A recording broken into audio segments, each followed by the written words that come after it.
Oke, saya mendapatkan amanah untuk sharing mengenai sistem penanggulangan bencana nasional. Saya rasa kemarin-kemarin sudah pernah mendengarkan mengenai sistem penanggulangan bencana. Kalau lebih familiar, biasanya ada Badan Penanggulangan Bencana Nasional, ada Badan Penanggulangan Bencana Daerah. Nah, kita akan belajar mengenai sebenarnya uh, awal mula dari sistem penanggulangan bencana sendiri itu seperti apa sehingga terbentuk sistem ini. Berangkat dari beberapa bencana yang ada, sebenarnya ini bencana yang update kemarin. Jadi yang gambar pertama adalah yang Cianjur yang baru-baru ini. Kemudian yang kedua ini pernah banjir di Jayapura di tahun 2022 juga. Dan ini bencana Palu, ada gempa Palu di tahun 2019. Nah, mengapa sehingga terbentuk sistem penanggulangan bencana atau undang-undang penanggulangan bencana. Jadi kita mengidentifikasi suatu masalah, kemudian menemukan suatu asesmen lebih awal sehingga terbentuk berangkat dari pengalaman jadi pelajaran. Jadi kita mengambil dari prabencana pada saat kondisi darurat dan kondisi pasca bencana. Sorry, ini slide-nya agak sedikit banyak karena saya rasa ini penting-penting semua untuk kita pelajari. Jadi ini identifikasi permasalahan dari penanggulangan bencana sebelum adanya Undang-Undang Nomor 24 Tahun 2007 mengenai penanggulangan bencana. Jadi pada prabencana itu kurang diperhatikan, kemudian tidak adanya sistem disaster plan, kemudian kesiapsiagaan kurang. Padahal bencana itu terjadi pada waktu biasanya pada waktu kita tidak siap. Kemudian pada saat kondisi darurat, pada saat terjadi bencana, kita ada terjadi panik yang berkepanjangan, kemudian kita tidak tahu harus berbuat apa, kemudian koordinasinya yang kacau, kewenangan yang tidak jelas. Kemudian ada juga bagi diri sendiri kita mengalami stres psikis karena keluarga kita, tetangga maupun orang sekitar mengalami atau menjadi korban dari bencana. Kemudian distribusi bantuan yang kacau, tidak merata, sehingga membuat masyarakat tidak mendapatkan bantuan secara adil. Kemudian ketidakpercayaan pada pemerintah, kadang-kadang kita menganggap pemerintah tidak becus dalam menjalankan penanggulangan bencana yang terjadi. Kemudian tekanan media, info di mana-mana, isu beredar di mana-mana yang bisa menyesatkan dari pihak yang tidak bertanggung jawab. Kemudian sebenarnya masyarakat maupun sektor-sektor stakeholder yang ada itu ingin membantu tapi tidak bisa berbuat banyak karena tidak tahu apa yang bisa diperbuat pada saat bencana. Dan keamanan juga tidak terjaga, kurangnya bantuan polisi, kurangnya bantuan Polri dan lain-lain. Nah, kondisi pasca bencana pun sama.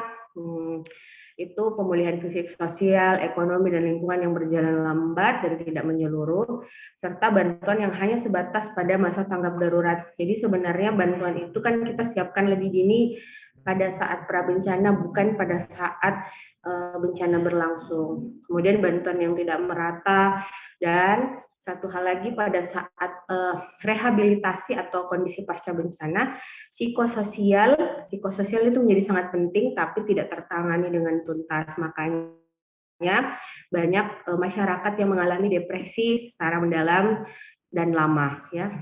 Jadi bagi yang baru masuk, dari kan 78 orang ya mahasiswa, sekarang 89 orang, mungkin kalian baru bangun, tapi saya hanya menganggap yang hadir 78 orang tadi. Tapi nggak apa-apa, tetap bisa masuk, silahkan. Karena kalian mahasiswa, kalian sudah besar, jadi silahkan menyimak. Kalau ada yang mau ditanyakan juga bisa langsung potong ya. Jadi ini adalah slide identifikasi permasalahan sebelum ada undang-undang penanganan bencana. Nah, muncullah kebijakan Undang-Undang 24 tahun 2007 tentang penanggulangan bencana. Sehingga sebenarnya undang-undang itu adalah urusan bersama kita. Jadi hak dan kewajiban dari stakeholder itu sudah diatur oleh pemerintah. Menurut platform nasional, pemerintah adalah sebagai penanggung jawab penanggulangan bencana dengan yang memiliki peran aktif sebenarnya adalah masyarakat. Masyarakat, seluruh lapisan masyarakat, baik itu dari pemangku kebijakan daerah, kecamatan, dan lain-lain. Kemudian merubah paradigma respon menjadi pengurangan resiko bencana. Jadi setelah ada kebijakan, kita dapat pemerintah dapat mengurangi atau dapat membentuk suatu sistem untuk mengurangi risiko bencana. Kemudian juga membantu untuk melakukan atau merencanakan perlindungan masyarakat terhadap bencana yang dimulai dari prabencana, saat bencana, dan pasca bencana. Sehingga bila ada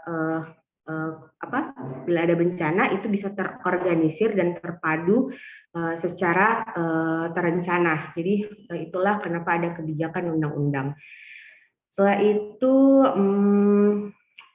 Setelah itu kita dapat membangun masyarakat yang tangguh dalam menghadapi bencana. Jadi masyarakat tidak takut lagi karena sudah ada pemerintah. Cuman sekarang juga masih banyak masyarakat yang masih khawatir bila ada bencana dan mungkin sampai kapanpun akan merasa seperti itu. Tapi tenang saja, sedikit demi sedikit kita perbaharui, pemerintah perbaharui maksudnya, bersama dengan stakeholder-stakeholder yang ada melalui kebijakan undang-undang ini. Jadi sehingga terbentuk masyarakat yang tangguh dalam menghadapi bencana. Jadi kadang-kadang ada yang survive juga menghadapi bencana, masyarakat sudah siap dan lain-lain. Membangun sistem penanggulangan bencana yang handal melalui kelembagaan yang kuat serta pendanaan yang memadai. Nah, dalam sistem penanggulangan bencana itu selain ada kebijakan, ada juga pendanaan yang pemerintah sudah atur di dalamnya, sehingga dana-dana yang nanti di slide belakang juga akan dijelaskan dana-dana yang sebenarnya dipakai untuk sistem penanggulangan bencana. Integrasi penanggulangan bencana dalam rencana pembangunan. Nah, RKP, RPJM, dan RPJP. Minta tolong nanti mungkin adik-adik di sini saya kasih tugas langsung, Di. Jadi mohon untuk mencari definisi beserta apa yang tersusun dalam RKP baik dari daerah maupun nasional. Jadi ada RKP daerah nasional, RPJM daerah nasional, dan RPJP daerah nasional. Ya, Randel ya, tolong dicatat. Ini tugas 1. Tapi Dok, mungkin bisa diulang tugasnya, Dok.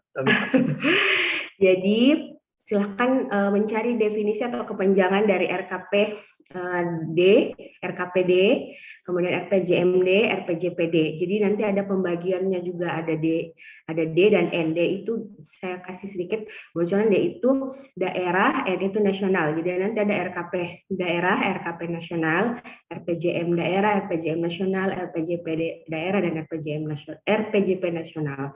Silakan mencari definisinya masing-masing beserta apa yang ada di dalam isinya. Jadi maksudnya adalah ini dalam suatu sistem penanggulangan bencana ada rancangan pembangunan. Nah, rancangan pembangunannya inilah yang akan kalian baca, kalian kasih saya jawabannya mengenai definisinya di dalam sebuah tulisan, mungkin Word aja, Di, biar nanti kumpulnya nanti tunggu, masih ada tugas-tugas berikutnya di bawah-bawah, tapi tidak terlalu banyak juga. Nanti kalian kumpul di LMS atau di Moodle, Di, nanti di-upload di situ. Nah, Kepanjangannya ini, Randel. Definisinya, nah. KBY, Dok. Terus,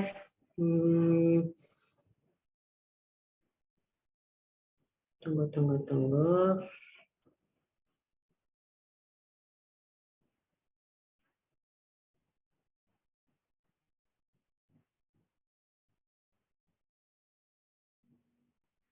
Ya, itu kebijakannya. Nah, berangkat dari itu juga, dari suatu bencana dari 2000, ada yang tahu bencana Aceh terjadi di 2000 berapa? Bencana Aceh tsunami? Tapi Dok, 2004, Dok. 2004, betul sekali. Pertanyaannya, Rudi.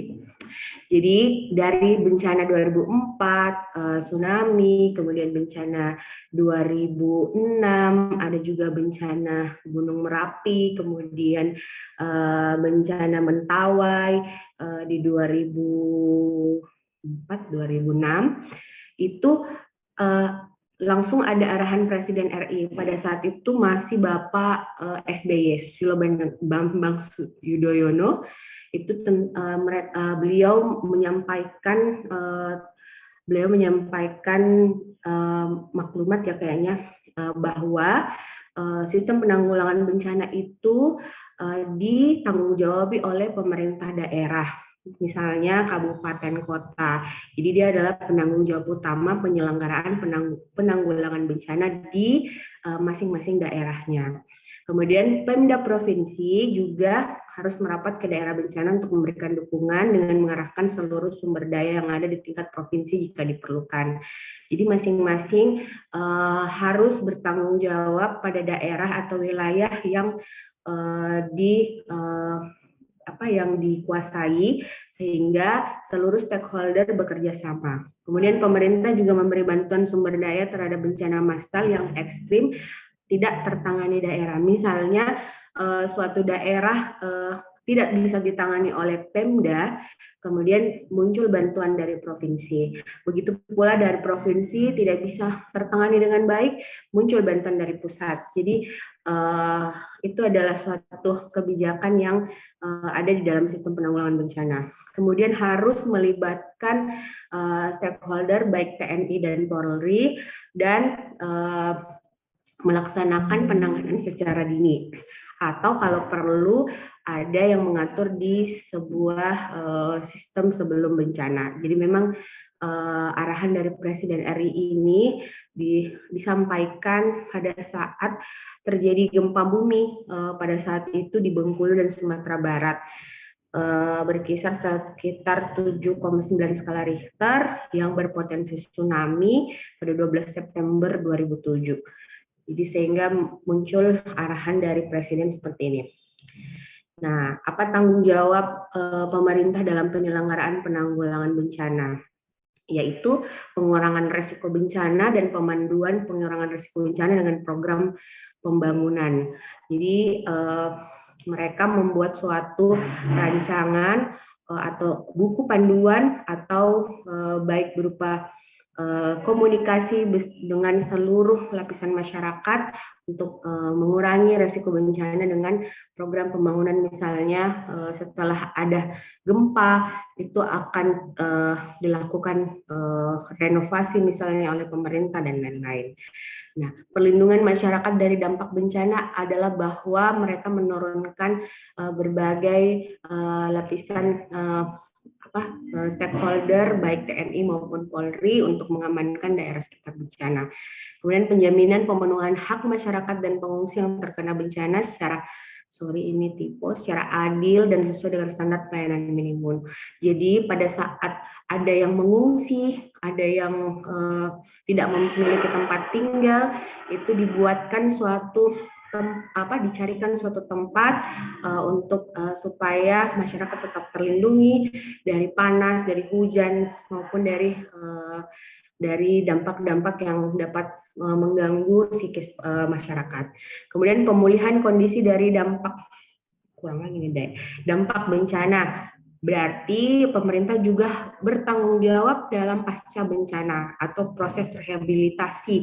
Jadi setelah bencana mereka tetap harus bertanggung jawab sampai setelah bencana, baik berupa bantuan-bantuan yang baik dari dalam maupun luar pemerintah itu tetap mereka harus sediakan. Kemudian pengelolaan anggaran penanggulangan bencana dalam bentuk dana siap pakai. Dana siap pakai ini adalah dana on call ceritanya. Jadi pada saat kejadian bencana, mereka harus menyiapkan dana itu. Sehingga alokasinya, kemudian perencanaan yang telah mereka buat, itu bisa terdistribusi pada saat bencana. Pemeliharaan arsip dokumen otentik dengan kredibel dari ancaman dan dampak bencana. Mereka juga harus menyiapkan berita acara, dokumen-dokumen yang valid, sehingga informasi-informasi untuk keluar itu bisa valid, sehingga bantuan-bantuan bisa datang dari luar juga. Terus, kalau pemerintah daerah untuk penyelenggaraan penanggulangan bencana, ya ini dia ada 4. Penjaminan pemulihan hal masyarakat dan pengungsi yang terkena bencana sesuai dengan standar pelayanan minimum, sama ya, hampir sama dengan tugas dari pemerintah pusat mengenai sistem penanggulangan bencana. Yang kedua, perlindungan masyarakat dari dampak bencana. Yang ketiga, pengurangan risiko bencana dan pemanduan pengurangan risiko bencana.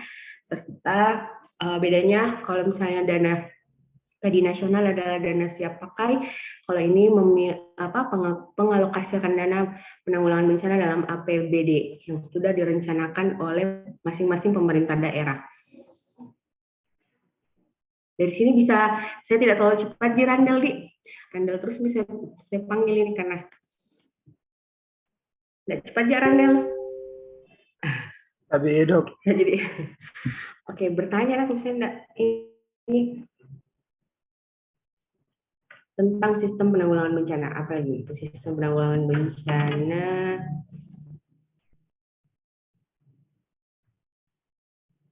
Tunggu ya.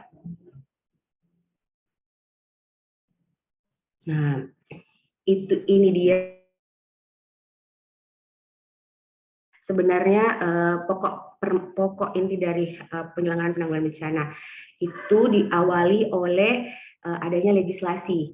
Jadi legislasi itu ada terlebih dahulu. Jadi adanya Undang-Undang Nomor 24 Tahun 2007 tentang penanggulangan bencana dan turunnya PP 21 2008, kemudian Peraturan Pemerintah Nomor 22 2008, Peraturan Pemerintah 23 Tahun 2008 dan seterusnya. Jadi ada legislasi dulu. Nah, dalam sistem penanggulangan bencana ada legislasi dulu, artinya adanya Undang-Undang Dasar dulu Nomor 24 Tahun 2007 tentang penanggulangan bencana. Kemudian setelah itu dia mengamanatkan untuk membuat kelembagaan. Jadi dia membuat suatu kelembagaan dalam penanggulangan bencana. Nah, kelembagaan ini ada di pusat, kemudian ada di provinsi, kemudian ada di kabupaten kota, kecamatan, dan diharapkan juga bahkan sampai ke desa atau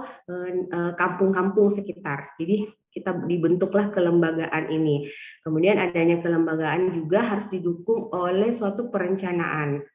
Nah, perencanaan ini dan kelembagaan juga harus didukung oleh pendanaan. Jadi ada perencanaan, ada pendanaan. Setelah itu, kelembagaan dan perencanaan dan pendanaan adalah 3 subsistem dalam penanggulangan bencana yang tidak bisa dipisahkan satu sama lain karena saling terkait.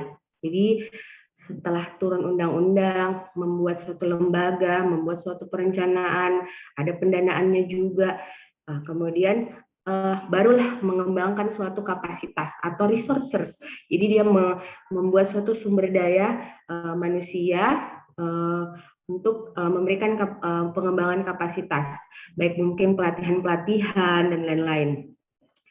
Dan tertuju di pusat serta daerah-daerah sekitar masing-masing wilayah. Terus apa lagi ya? Jadi adanya 3 subsistem ini, kelembagaan, perencanaan, dan pendanaan, itu diharapkan ada pasienku pengguna biasanya.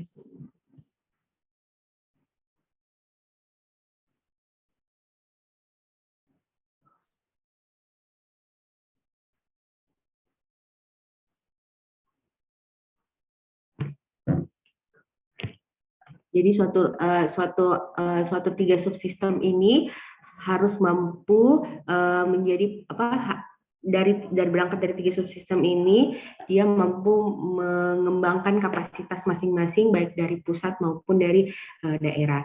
Jadi ingat nih, ada legislasi, ada perencanaan, kelembagaan, dan pendanaan.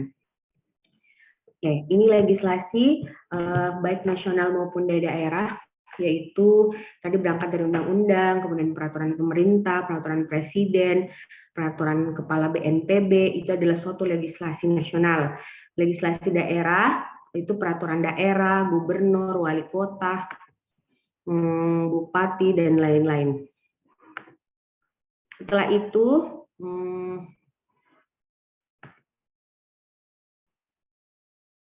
membentuk suatu kelembagaan. Jadi ada unsur-unsur kelembagaan formal dan non formal. Non formal oh ini non formal. Kita bahas dulu kelembagaan yang formal. Ada BNPB atau Badan Nasional Penanggulangan Bencana, Badan Penanggulangan Bencana daerah, provinsi.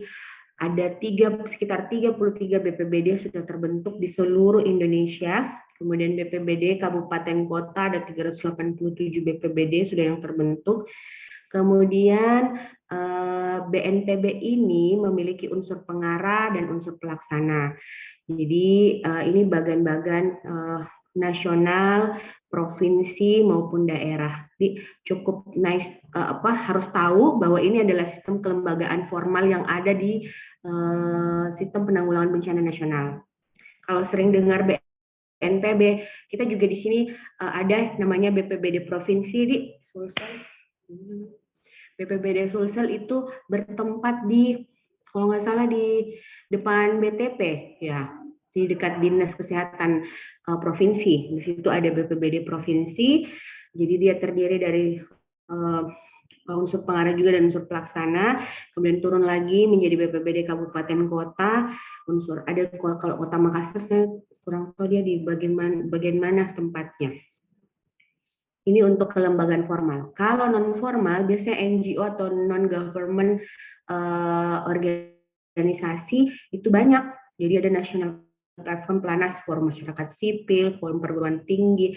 Ini dibantu oleh seluruh stakeholder yang ada di luar pemerintahan. Jadi masyarakat sipil, lembaga usaha, kemudian perguruan tinggi, forum media, lembaga internasional. Mereka juga adalah kelembagaan yang non formal yang masuk ke dalam sistem penanggulangan bencana. Kemudian tadi ada kelembagaan, sekarang perencanaan. Perencanaan yang dia bentuk adalah perencanaan penanggulangan bencana, misalnya disaster management plan. Masing-masing harus membentuk itu. Jadi dari kelembagaan itu, BNPB sudah memiliki disaster management plan, baik tingkat nasional maupun tingkat provinsi. Mereka mengadakan asesmen mengenai wilayah setempat, kapan terjadi banjir, kapan terjadi gempa, kapan terjadi letusan gunung Merapi misalnya, atau seluruh bencana-bencana yang alam, baik alam maupun non alam, itu sudah direncanakan di perencanaan. Kemudian rencana tiap jenis bencana juga sudah mereka lakukan, baik mitigasi, jadi mitigation plan, contingency plan, operasi, pemulihan. Ini sudah dipelajari ya kemarin-kemarin. Mitigasi, contingency, operasi, pemulihan. Sudah, Ranjal? Belum? Belum pernah ya? Belum, Dok. Belum? Iya, Dok. Ya. Boleh saya kasih lagi 2 tugas, satu tadi, tugas 2 ini paling. Apa pengertian dari ini? Nah, rencana tiap jenis bencana. mitigation plan, contingency plan, operation plan, dan pemulihan. Nah, silakan dicari definisinya. Oke. Jadi ada dua tugas tadi tuh. Yang pertama tadi yang di slide nomor 3. Oke, pemanduan penanggulangan bencana dalam perencanaan pembangunan nasional daerah. Yang tadi ini di RPJP, RPJM, dan RKP. Nah, apa itu semua? Silakan dicari di jadi tugas yang nanti kita kumpul. Ini dapat nilai juga menurut kalau kata Dokter Ihsan, kalian harus bikin tugas sehingga bisa menaikkan nilai selain mid semester. Ada juga tugas-tugas yang kita harus kerjakan karena memiliki poin nanti di akhir. Selanjutnya, pendanaan. Ini tadi yang kita ceritakan, ada dana DIPA namanya. Jadi dana DIPA itu adalah dari APBN dan APBD. Nah, apa fungsinya? Ya untuk mendukung kegiatan rutin dan operasional lembaga departemen, terutama untuk kegiatan pengurangan risiko bencana, baik pre-bencana, setelah bencana, maupun pasca bencana. Pre-bencana, saat terjadi bencana, dan pasca bencana. Kemudian Pemda atau provinsi, kabupaten, baik kota, diwujudkan dalam mata anggaran kebencanaan disesuaikan dengan tingkat kerawanan dan kemampuan daerah.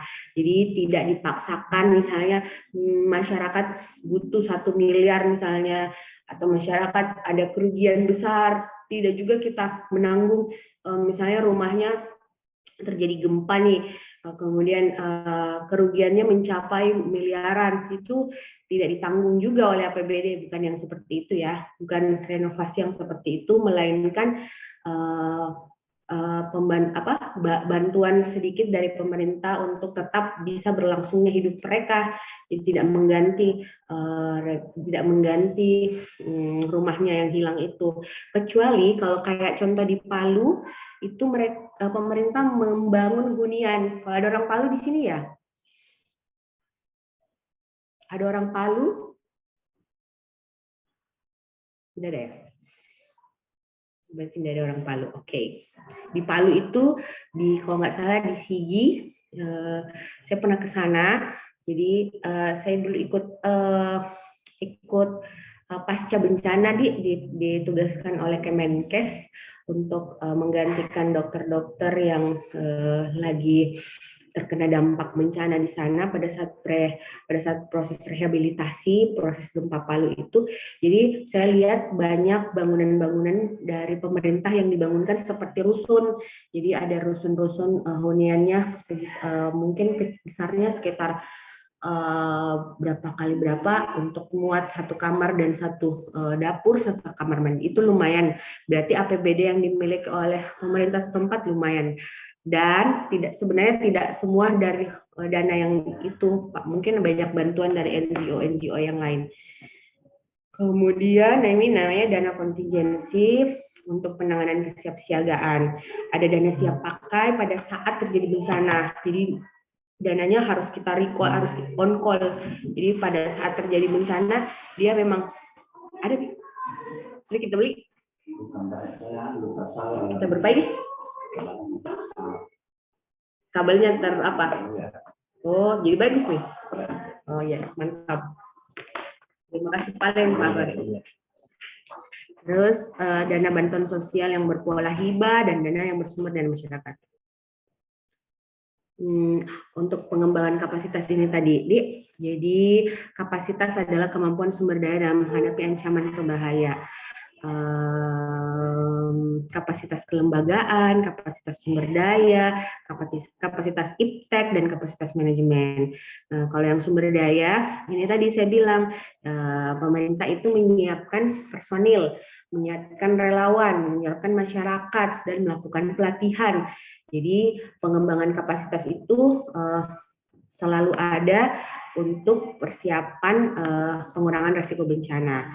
Kemudian memberikan prasarana juga. Jadi misalnya pada saat pelatihan menyediakan pusat pelatihan, kemudian alat, bagaimana alat dan transportasinya, serta bagaimana komunikasi dan lain-lain. Kemudian kapasitas iptek mungkin ada yang disekolahkan dari BPBD, jadi para tentor ini atau super fasilitatornya itu dikirim untuk belajar untuk pengurangan risiko bencana ini. Kemudian kapasitas manajemen, prosedur koordinasi, komando dan pelaksanaan penanggulangan bencana. Jadi komplitnya itu karena pemerintah sudah merencanakan semua dalam sistem itu.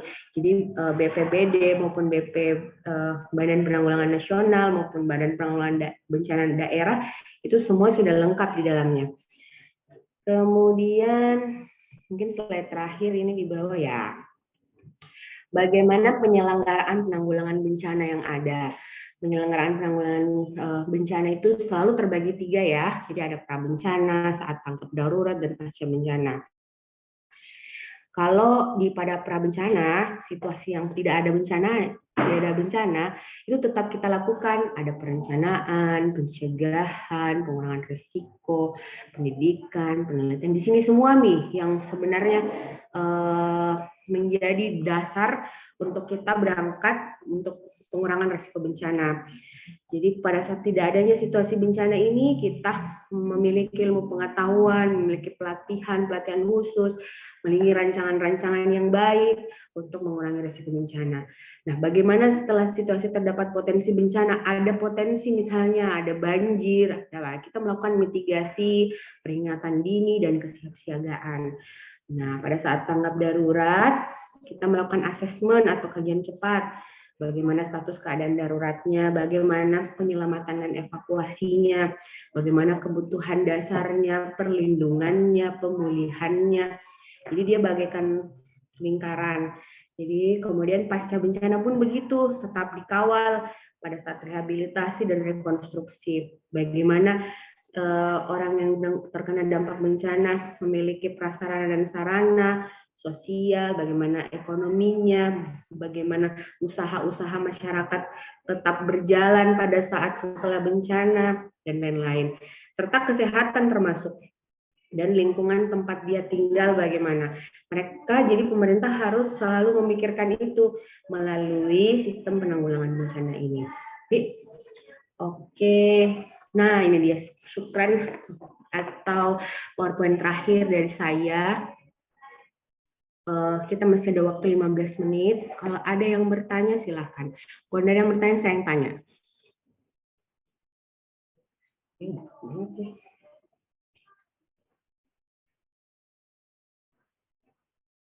Sekarang partisipan kita ada 94. Wah. Oke. Jadi ada 2 tugas di Randel. Randel boleh mengulang tugas yang pertama, Dek. Tadi.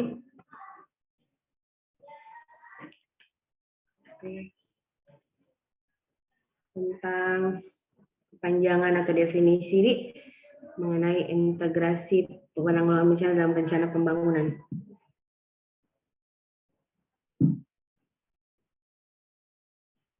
Topik ini cukup tidak menarik, tapi manajemen bencana ya kayak gitu. Jadi kalian belajar manajemen bencana, kalian belajar bagaimana apa itu bencana, kalian belajar bagaimana dalam pengurangan risiko bencananya.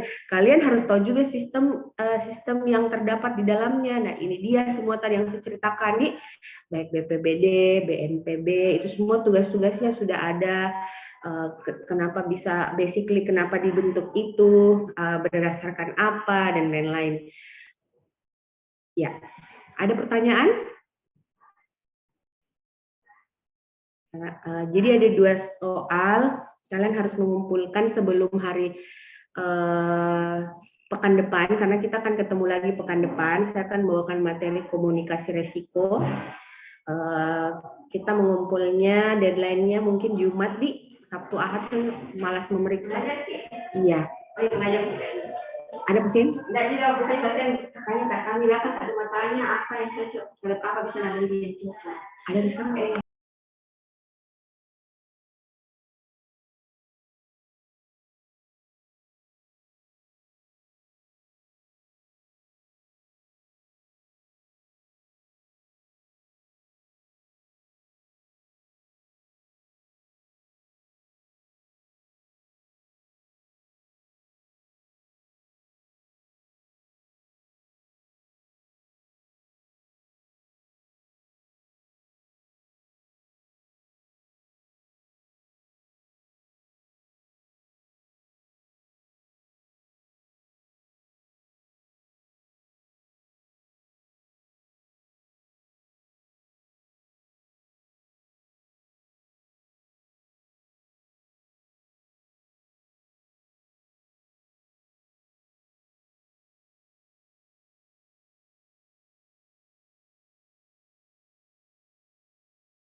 Ayo, ayo, Randel, apa tadi?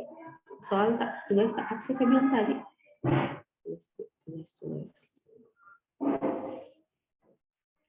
Dua tugasnya dikumpul hari Jumat sebelum ya hari Jumat insya Allah kita kumpul supaya bisa periksa sebelumnya nah terus dikumpulnya satu-satu satu orang satu menulis di mana ya bagusnya di Word saja deh di Word dituliskan tapi jangan copy paste karena saya pasti tahu itu copy paste pakai ini pakai apa ya menulis sesuai dengan jadi kalian baca dulu pengertiannya kemudian kalian ringkas ya jadi misalnya kalian baca integrasi penanggulangan bencana dalam ini nah tugasnya integrasi penanggulangan dalam pembangunan RKPD RPJMD, RPJPD, itu apa itu nah? Tugas mencari definisi nah. Tugas 1. Kemudian tugas 2 tadi tugas 2 tadi ini apa definisi penjelasan saya butuh penjelasan bukan cuma definisi di bencana tiap jenis bencana ini tugas 2. Oke, ada yang mau ditanyakan adek sebelum kita berpisah sampai jam berapa Randel ini 9 ya? Iya dok sampai jam 9 dok. 9:20 jadwal 9:20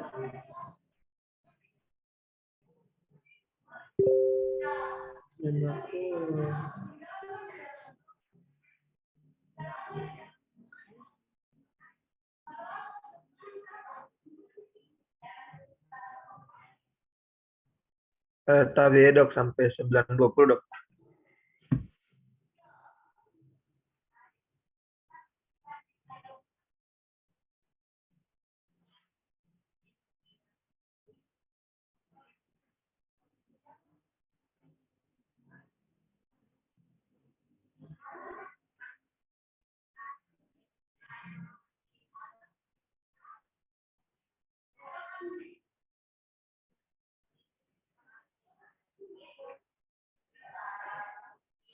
Dari dia mau bertanya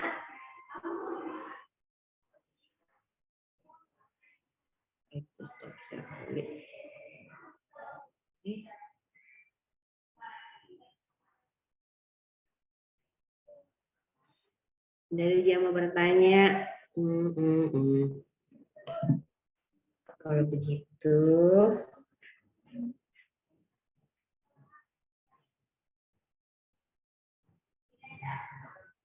saya tanya kan?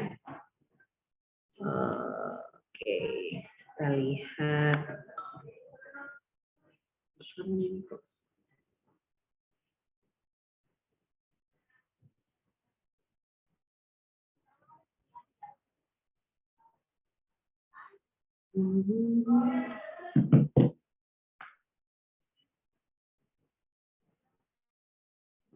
Tazkia Aulia mana? Tazkia Aulia.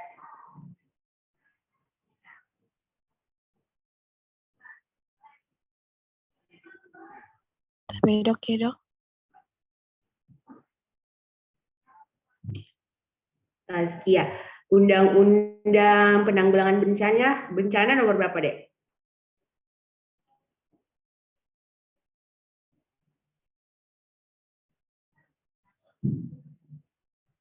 Tazkia, Undang-Undang Penanggulangan Bencana.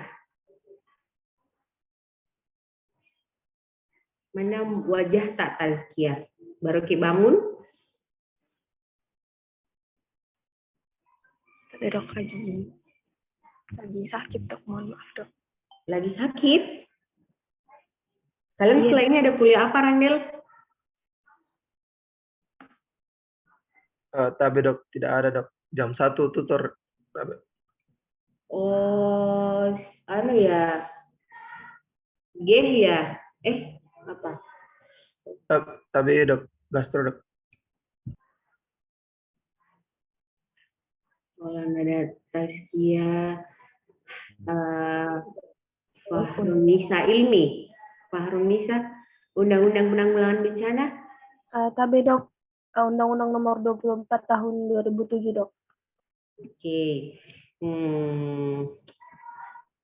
Terus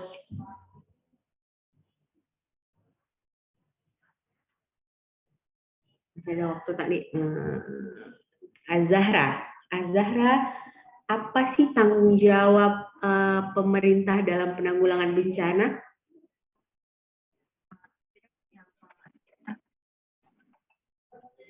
Apa-apa, pakai bahasa sendiri mau, kalau misalnya enggak. Azahra, enggak ada suara tak? Tapi dok, kedengaran dok? Nah, kedengaran tuh tapi jauh. Seperti. Ulang, Beng. Tapi dok, tanggung jawab pemerintah dalam penyelenggaraan penanggulangan bencana itu yang pertama ada pengurangan risiko bencana dan pemanduan pengurangan risiko bencana dalam program pembangunan. Kemudian ada perlindungan masyarakat dari dampak bencana, penjaminan pemenuhan hak masyarakat, kemudian pemulihan kondisi dari dampak bencana, pengolahan anggaran penanggulangan bencana, dan pemeliharaan arsip dan dokumen otentik. Tapi dok. Ya, mantap. Bagus ya Azahra ya. Azahra tulis ya itu. Di screenshot tadi dok. Oh ya, oke. Sekarang dua lagi.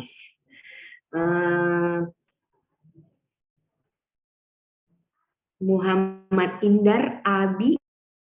Siapa nih? Muhammad Indar Abi ya namanya. Abidin. Ya, kalau tanggung jawab pemerintah daerah, Dek, kan tadi yang disebutkan Azahra nasional. Kalau daerah bagaimana dalam penyelenggaraan penanggulangan bencana?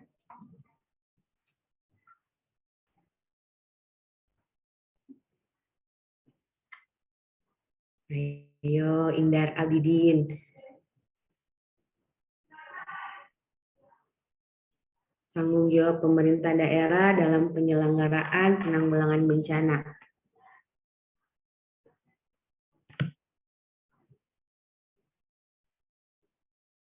Dok.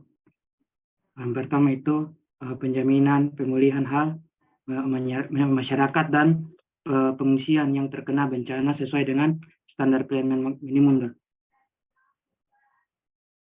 Yang kedua itu perlindungan masyarakat dari dampak bencana. Yang ketiga itu mengurangi risiko bencana dan pemanduan pengurangan risiko bencana di program pembangunan. Yang keempat itu pengalokasian dana penanggulangan bencana dalam APBD yang memadai. Oke, satu lagi.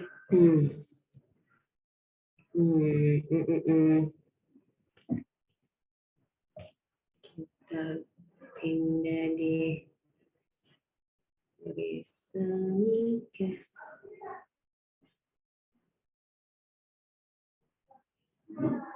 siapa ini yang mana? Namanya ini. Tidak ada namanya. Coba Andi Nurhalisa. Hadir Ji. Andi Nurhalisa.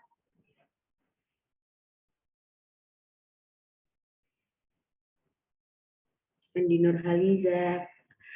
Biasakan anu ya, izin ya kalau saya ini dok saya sakit dok, jadi saya tidak aktifkan kamera dok, saya ada apa gitu, jadi supaya saya tahu. Kayak ini Halisa ini tidak ada di tempat ini, berarti tidur Ki. Siti Hafifah, ada Siti Hafifah. Andi Nurhalisa ada? Nggak ada ya. Siti Hafifah ada?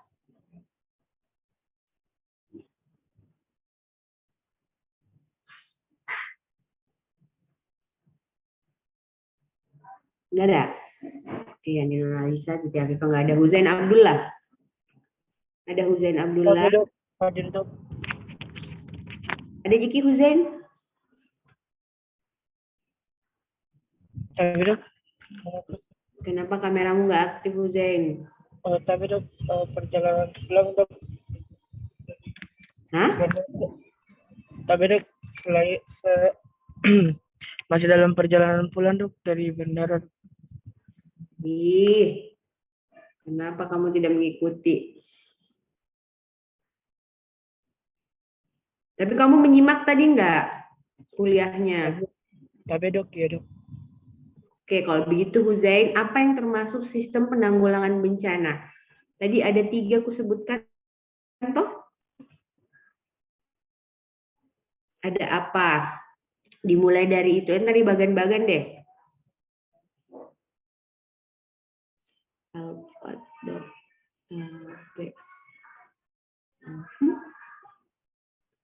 Apa Huzain?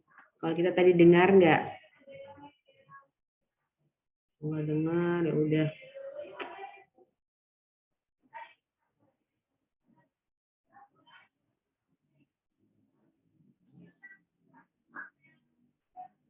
Tapi dok. Oke, menjawab? Tapi dok, ya dok. Ya, apa? Perencanaan, kelembagaan sama pendanaan dok. Oke. Terima kasih. Setelah itu satu lagi, Siti Hafifah lagi? Tidak ada ya? Oke, kita nggak anggap dahir nih Siti Hafifah. Baik. Kalau begitu sudah saja. Silahkan dikerjakan soal-soalnya tadi. Saya mau lihat kalian ini menuliskan soalnya, mengerjakan tugas tak, dan sampai ketemu di hari Senin depan insya Allah dengan topik yang berbeda. Terima kasih karena nggak ada yang mau bertanya, berarti semua mengerti tentang sistem penanggulangan bencana. Semoga nanti ujian juga bisa menjawab. Nah, bagaimana sistem penanggulangan bencana nasional yang ada di negara kita. Terima kasih untuk partisipasinya Adek, tetap belajar. Saya harap kalian tidak main-main untuk mengikuti kuliah, karena disinilah dilihat nanti keberhasilannya kalian. Kalau kayak mandat-mandat malas-malas, banyak alasan dan lain-lain, kedepannya juga akan seperti itu. Nah, biasakan etika izin, etika terhadap dosen-dosennya, baik dosen-dosen yang seperti saya ataupun dosen-dosen senior lainnya, FK Unismu maupun FK Unhas dari FK yang lain itu harus sopan, harus izin dan lain-lain kalau ada apa-apa. Nah, terima kasih untuk persiapannya sudah Mirandeli. Biar ini jam 9 kita usai saja. Silahkan belajar tutorial untuk sebentar. Nah, billahi fisabil khairat, fastabiqul khairat. Assalamualaikum warahmatullahi wabarakatuh. Waalaikumsalam warahmatullahi wabarakatuh. Dok, terima kasih banyak, Dok. Saya buka absennya, nah. Tapi, Dok.